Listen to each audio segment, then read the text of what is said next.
This program is brought to you by Stanford University. Please visit us at stanford.edu. On Uncommon Knowledge today, Christopher Hitchens, the author of the best-selling book, God is Not Great, How Religion Poisons Everything, which indeed is such a big bestseller that you can do what I did and walk into your local bookstore and get it off the bestseller rack for 30% off. If Christopher Hitchens does not believe in God, reviewers have asked, then where does he get his sense of right and wrong?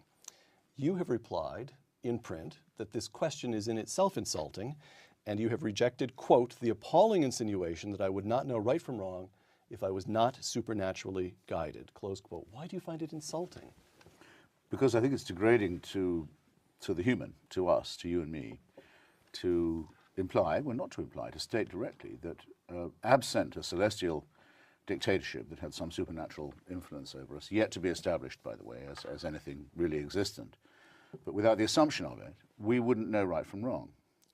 We wouldn't return stolen property if we found it in the back of a cab. We wouldn't give blood if someone badly needed a transfusion, unless we were afraid either of punishment or desirous of a reward, that we might help ourselves to underage children, as some religious people have actually been known to do, because after all, what's stopping us? Now, you could tell me if you wanted that you would do all those things if you weren't God-fearing, but I would choose not to believe you. I have more respect for you, if not for your opinions, than that. All right, Jonathan Swift. Not just reviewers of your book, but Jonathan Swift is at least aware of this argument. He has an essay in which he has a country yokel listening to the arguments of an atheist and then declaring, quote, "Why, sir, if it be as you say, I can drink and whore and defy the parson." So far, so good. Close quote. But if there is no God, if there is no objective ground of right and wrong, from what do you derive your morals? From what do you derive right and wrong? The stupidest person in Smerdyakov, I think it is, in the Brothers Karamazov says, though he turns out himself to be a very immoral person, he says, but without God, wouldn't everything be permitted? That's the sense of what he said. Right. By the way, I think some people who say this may fear it to be true of themselves. I mean, some people who are psycho or sociopathic may conceivably have the view that only superstition restrains them from cruelty, theft, rapine, violence, utter selfishness and so forth. But I don't believe it's true. First, I think our knowledge of the right and wrong is innate in us. Religion gets its morality from humans. We know that we can't get along if we permit perjury, theft, murder, rape. All societies at all times, well before the advent of monotheism certainly, have forbidden it. If morality, a sense of morality, is another adaptive or evolved faculty, the problem is that there are all kinds of things that we're stuck with as a result of evolution, if one posits evolution. So you feel biological urges, you feel the impulse to steal, and yet at the same time you have some kind of innate morality that tells you not to steal. So the question is, with a religious point of view, it gives you some way, you say there's an objective standard according to which we can, we recognize that certain of these impulses are acceptable and certain other impulses are to be disciplined and restrained and so forth. I don't understand how, if you take it all as a kind of evolutionary result of evolution, let's put it that way, how it is that you can say morality is over and above other urges. How do you do that? Well, two observations. One, I mentioned in my book a Muslim taxi driver in Washington, D.C., who returned quite a lot of money that my wife had left on the back of his cab. It must have taken him quite a while to work out whose it was. Whose it was, right. Where she lived, where he dropped her off. To come back into town, he lived in the burbs, losing quite a lot of labor and time and effort just in doing that, to return what I can tell you would be more than he probably could hope to make in a week. And he wouldn't even take the 10% I wanted to give him. I really absolutely crammed it into his top pocket. He really wouldn't, thought it was insulting almost, because he said it was his Islamic duty. Now, as it happens, I think, and I suspect you think too, that most of the preachments of the Quran are either fatuous or wicked.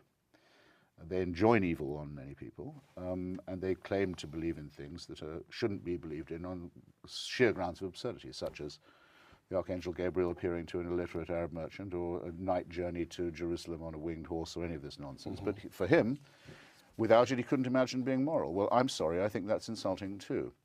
Now, take something that isn't necessarily evolutionary or determined by, in the crude terms you suggest. If I'm making a speech, Right.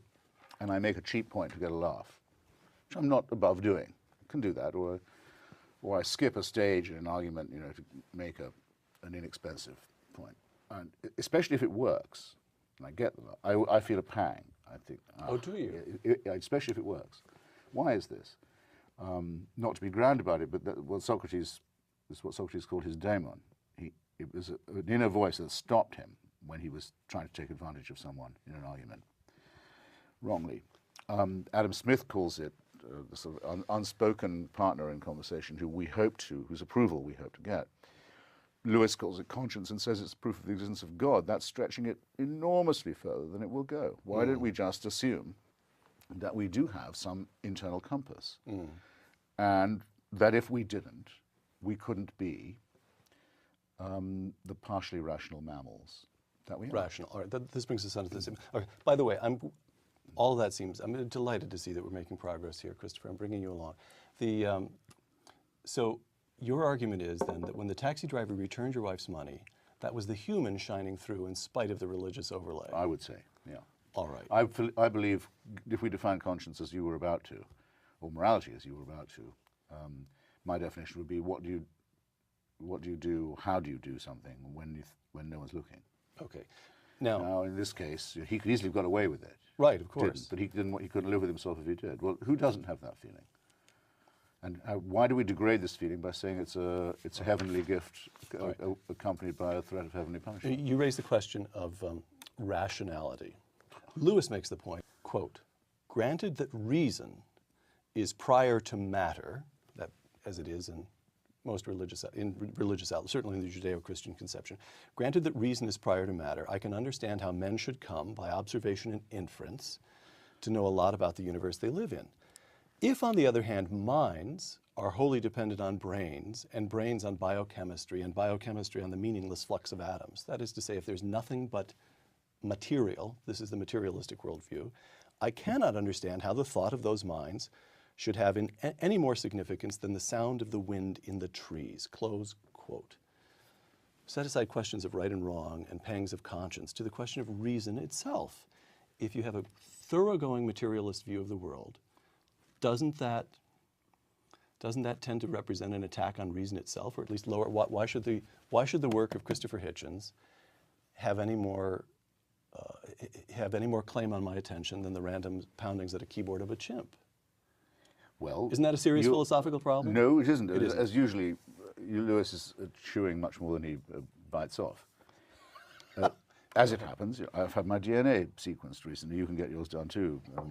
You should. By the way. You had it done? Yeah, you can find what we always suspected. I'm half a chromosome away from a chimpanzee, related also to plant and vegetable and other matter, as well as other animals. And I don't think evolution even knows that I'm here. And I don't think that the Big Bang originated with me in mind. I'm sorry to say that I'm not as solipsistic and self-centered and arrogant as the religious would have me be. I don't think that these processes had me in mind or are aware of my presence. Doesn't make me feel that I can go and do anything I want. Why doesn't it? I don't know why it doesn't. But I do know, by counterexample, that if I put this problem to you, name me an ethical action taken or a moral statement made by a believer that could not have been made or performed by a non-believer. I very much doubt you'll be able to do it. At least no one else has been able to yet. Give you time for it. If I asked any audience, can they think of a wicked action undertaken or a wicked statement made because of religion, nobody has a single second of hesitation before they can think of one. So you have advanced the argument not at all. In fact, you've again degraded it to the view that we ought to believe foolish things, such as that we need divine permission to behave well, because if we didn't believe this, we might behave badly. Well, the facts are what they are, and the fact is that no, actually material does come first.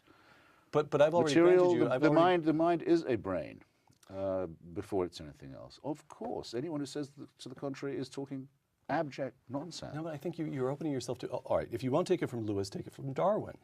I'm quoting Charles Darwin now. Precisely the same point, by the way.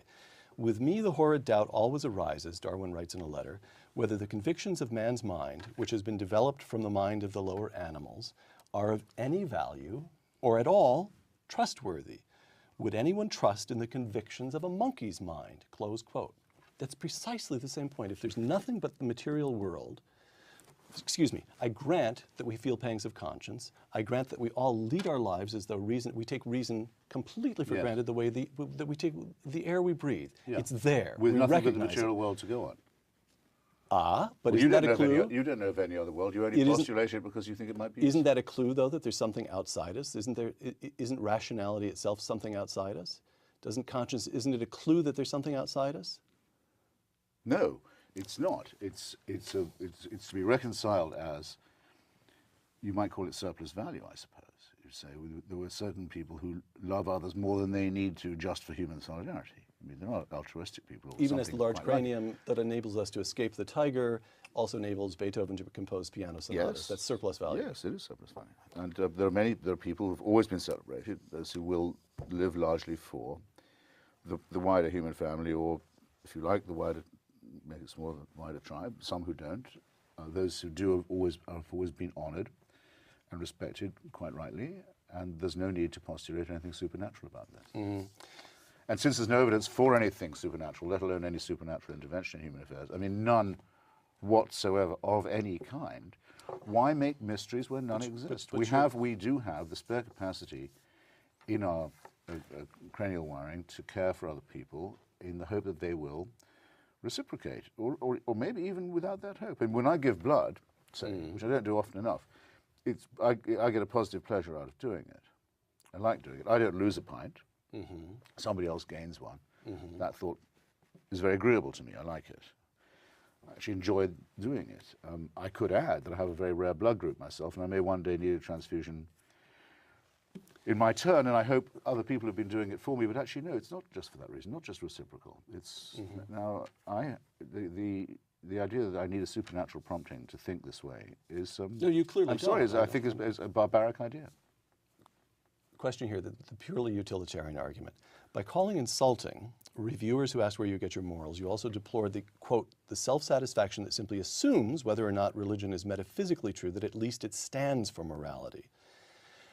But I'm not sure that argument is all that contemptible, as witness two pieces of evidence. George Washington, quote, of all the dispositions and habits which lead to the prosperity of a nation, religion is the indispensable support. Tends to lend itself toward a healthy polity.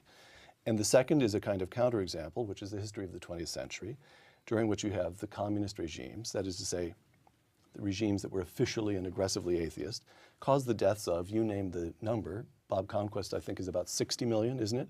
60 million of their own people, which dwarfs any number that the Crusaders may have slain in the 12th century. Well, I have a whole chapter about this in my book. All right. And partly because I do think it's a very serious question. And I put it like this. First, the regimes of fascism and National Socialism, the so-called Axis powers, who would be up in the same class of figures of mass murder, were, in the case of the Mussolini-Franco forces, effectively nothing more than the right wing of the Roman Catholic Church. That you'll have to admit, the Church has itself had to admit, that whether it's Croatia, the Ustasha, Hungary, the Arrow Cross. Croatia, I'm not less willing. But it's effectively, it's moved, fascism moved to the Catholic right. National Socialism is pagan and in some ways anti-clerical. I'm glad to hear you say that. Okay. Pagan and in some ways anti-clerical, but it never breaks its concordat with the Church. Right. The Church reciprocates by having prayers by the order of the Vatican for Hitler's birthday every year till the very end, and then by rescuing, even after the National Socialist regime, the Nazi regime is at an end, helping its wanted people to escape to other clerical fascist dictatorships in South America. This has all been attested many, many times and apologized for by the Church, though I think not enough, to say nothing of the preachments down the years of anti-Semitism. And the third leader of the Axis, the Japanese emperor, is actually a god, to whom everyone knows. No one in Japan thought you could possibly have morality if you didn't agree that Hirohito was God. Where would morality come from if we didn't have the emperor? We wouldn't know what to do. People would be screwing in the streets. That's where it gets you. Well- Now, Stalinism, because Yeah, I'm go not ahead. ducking your question. All right. Okay, until 1917, millions of Russians have been told for millions of years, sorry, millions of Russians have been told for hundreds of years, that the Tsar is the head of the church, which he was, of the Russian Orthodox Church, that the leader of the country should be something a little more than human. He's not a god, but he's a little more than, he's not quite divine, he's a holy father. If you're Joseph Stalin, you shouldn't be in the dictatorship business if you don't know how to exploit an inheritance like that of millions of credulous, servile people. And what does he do?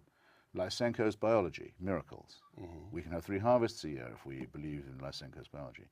Inquisition, heresy hunt, orthodoxy. Everything comes from the top and must be thanked for and groveled for.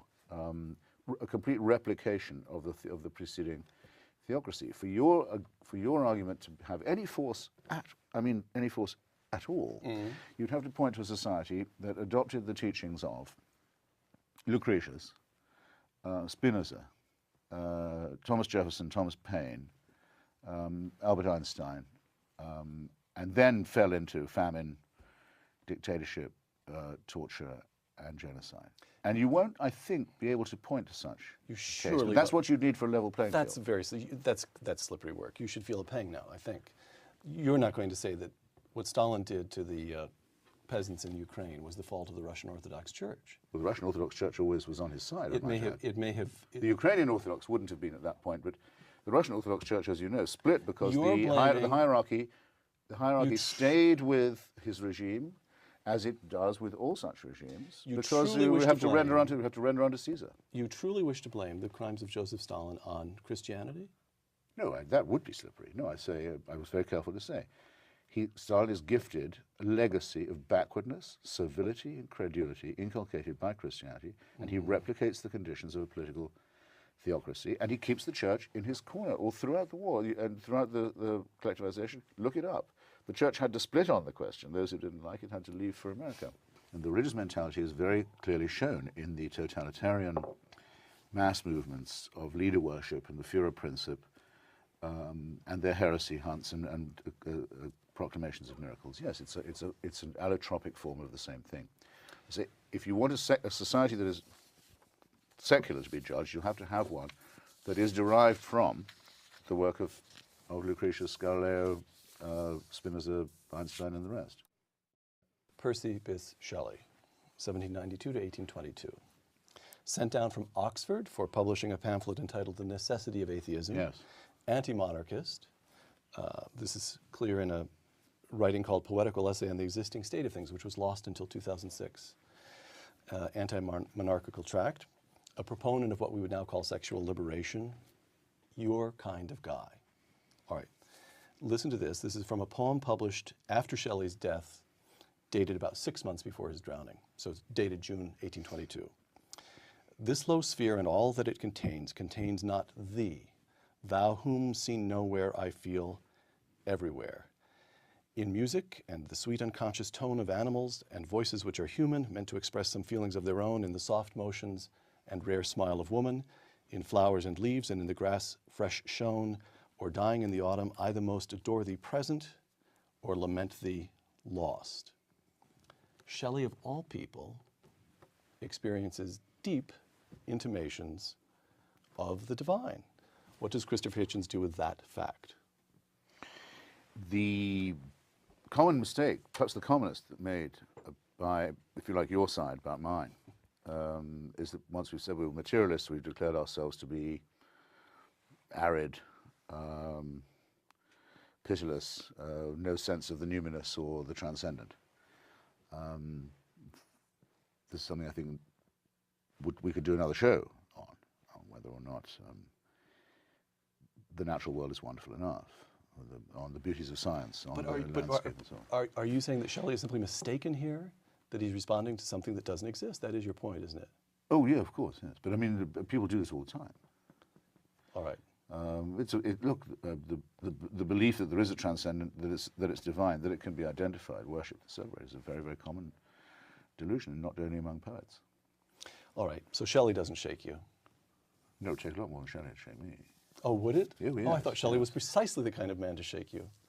No, Shelley's politics and his romanticism don't, in fact, politically appeal to me very much. Oh, they don't? No, his. I thought I had you. I thought Shelley was just the man. I think his writings on atheism are excellent and much better than that. I thought rather indifferent poem. I didn't do justice to the poem, by the way. You have to read the whole thing. Right, but it doesn't seem to me in the same rank as his other poetry, for a fact. All right. Notice, by the way, Yes? how many poets write, as when poet laureates in England get the job from the Queen, as soon as they become the monarch's poet, they cease to write well. They just don't do it. Religion often has the effect of making very intelligent, very sensitive people talk the most terrible piffle. Oh, Hopkins? Oh, particularly Hopkins. Oh, Hopkins. Oh, no. Not George Herbert and not John Donne, I must admit. But I couldn't be without that. I don't like Hopkins at all. No. Really? And I also think that Auden's worst poetry comes after his reconversion to Anglicanism, as it happens.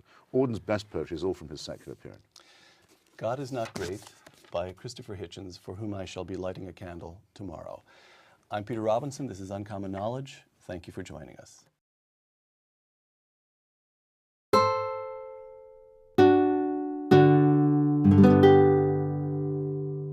The preceding program is copyrighted by Stanford University.